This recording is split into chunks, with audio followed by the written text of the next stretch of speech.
Dear students, my name is Surendra Kumar Singh from SJS Motihari.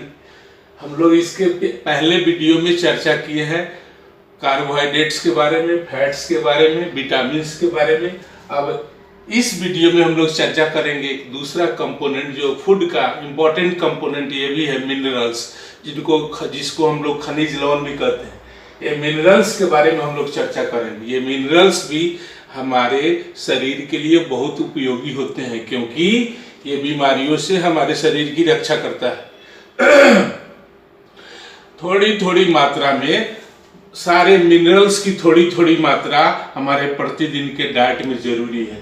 Minerals हमारे शरीर में एंटीबॉडी का निर्माण करता है। ये हमारे शरीर के प्रतिरक्षा प्रणाली, हमारे शरीर की प्रतिरक्षा प्रणाली को मजबूत करता है। इसलिए हमें प्रतिदिन के भोजन में मिनरल्स की थोड़ी थोड़ी मात्रा आवश्यक होती है। इसी बात को हम लोग यहाँ पर लिखेंगे, minerals it is required our body for making our bones strong, building muscles and proper functioning of the body. इसका अर्थ ये हुआ कि मिनरल्स हमारे शरीर के बोन्स को मजबूत करता है, ये मसल्स को मजबूत करता है, साथ साथ ये क्या करता है, हमारे शरीर की जो कार्य प्रणाली है उसको सुचारू रूप से चलाने में सहायता करता है। The sources of the minerals are milk and its product, green leafy vegetables, pulses, fruit, seeds, meat etc। Minerals हमारे भोजन में, फूड आइटम्स में मुख्यतः मिनरल्स दूध और दूध से बनी चीजों में पाया जाता है, हरी पत्तेदार सब्जियों में पाया जाता है, ये दालों में पाया जाता है, सारे फलों में पाया जाता है, अनाज में पाया जाता है और रेड मीट में पाया जाता है। ये सब मिनरल्स के रिच सोर्स है। Some minerals are required by your body in high quantity. For example, कुछ मिनरल्स ऐसे होते हैं जिनकी बहुत ज्यादा मात्रा शरीर में जरूरी होता है, जिनकी मात्रा की अधिकता होनी चाहिए शरीर में, जैसे calcium, magnesium, potassium, sodium, chlorine, sulphur. ये ऐसे मिनरल्स हैं इनकी मात्रा अधिकता में चाहिए। जबकि कुछ ऐसे मिनरल्स है, while some minerals are required by our body in the less amount, जबकि कुछ मिनरल्स ऐसे हैं जिनकी थोड़ी थोड़ी मात्रा ही भोजन में जरूरी है, जैसे iron, zinc, cobalt, copper, iodine etc। ये ऐसे मिनरल्स हैं, आयरन, कोबाल्ट, जिंक, कॉपर, ये ऐसे मिनरल्स है इनकी थोड़ी मात्रा ही जरूरी होती है, कुछ milligram. Minerals are very important to protect us from various diseases. जैसा कि हम लोग पहले ही चर्चा किए हैं कि ये खनिज लवण मिनरल्स हमारे शरीर की बीमारियों से रक्षा करता है। अगला जो फूड कंपोनेंट के बारे में हम लोग पढ़ेंगे उसका नाम है रफेज और डाइटरी फाइबर। ये रफेज और डाइटरी फाइबर की मात्रा भी हमारे डेली डाइट में जरूरी है, ताकि ये क्या करता है, हमारे डाइजेस्टिव सिस्टम को प्रॉपर करता है, शरीर के डाइजेस्टिव सिस्टम को, पाचन तंत्र को ये सुचारू रूप से मेंटेन करता है। इसको पढ़ेंगे हम लोग, रफेज और डाइटरी फाइबर।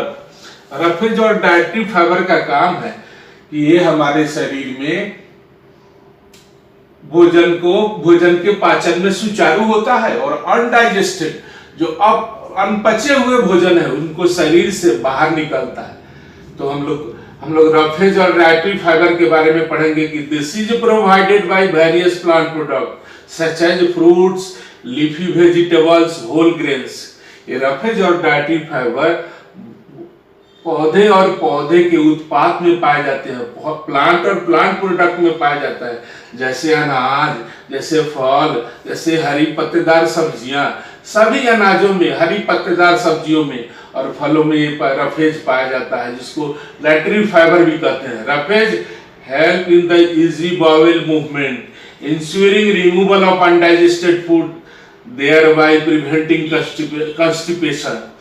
रफेज हमारी सहायता करता है ताकि ये भोजन का पाचन करता है और अनपचे हुए भोजन को शरीर से बाहर निकालने में सहायता करता है, ताकि कंस्टिपेशन या कब्ज की बीमारी नहीं हो, हमारा डाइजेस्टिव सिस्टम प्रॉपर फंक्शन करे। It aids bulk to our diet and help in easy passage of the food throughout the digestive system। ये क्या करता है, तो रफेज का काम है, ये पर्याप्त मात्रा में वाटर को एब्जॉर्ब करता है और भोजन को निगलने में हमारी सहायता करता है। भोजन जो फूड कैनाल से होते हैं, माउथ से फूड कैनाल से इंटेस्टाइन में होते हुए जाता है, इसमें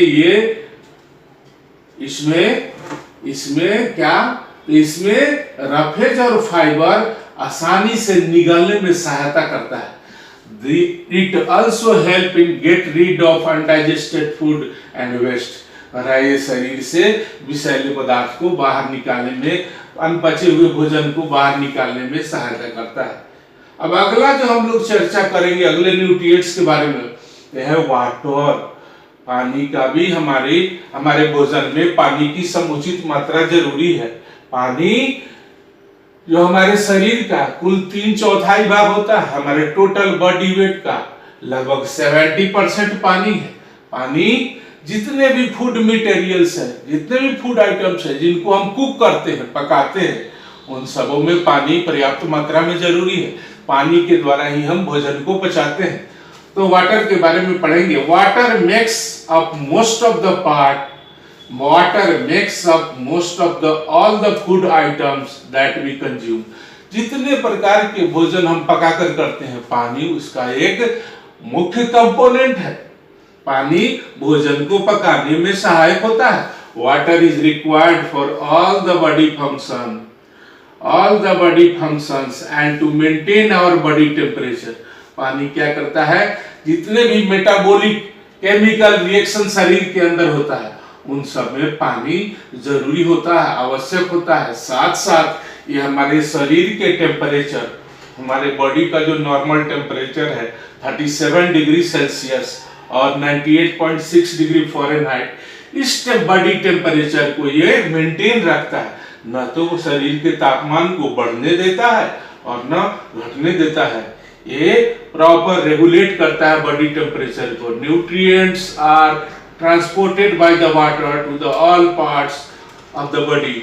ये न्यूट्रिएंट्स जो होते हैं, जो कार्बोहाइड्रेट्स हैं, जो फैट्स हैं, जो प्रोटीन्स हैं, जो विटामिन्स हैं, जो मिनरल्स हैं, ये सारे न्यूट्रिएंट्स को बॉडी के प्रत्येक पार्ट में ये ट्रांसपोर्ट करता है, पहुंचाता है। पानी अपने में न्यूट्रिएंट्स को डिसॉल्व कर लेता है और पूरे शरीर में न्यूट्रिएंट्स की सप्लाई करता है सॉल्युबल फॉर्म में।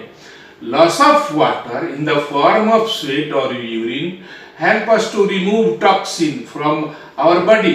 हमारे शरीर से जो पसीने के रूप में और यूरिन के रूप में, पसीने के रूप में और यूरिन के रूप में जो वाटर शरीर से बाहर निकलता है, वो हमारे शरीर से विषैले पदार्थों को निकालता है। बहुत सारे टॉक्सिक सब्सटेंस का निर्माण होता है मेटाबॉलिक रिएक्शन के दौरान।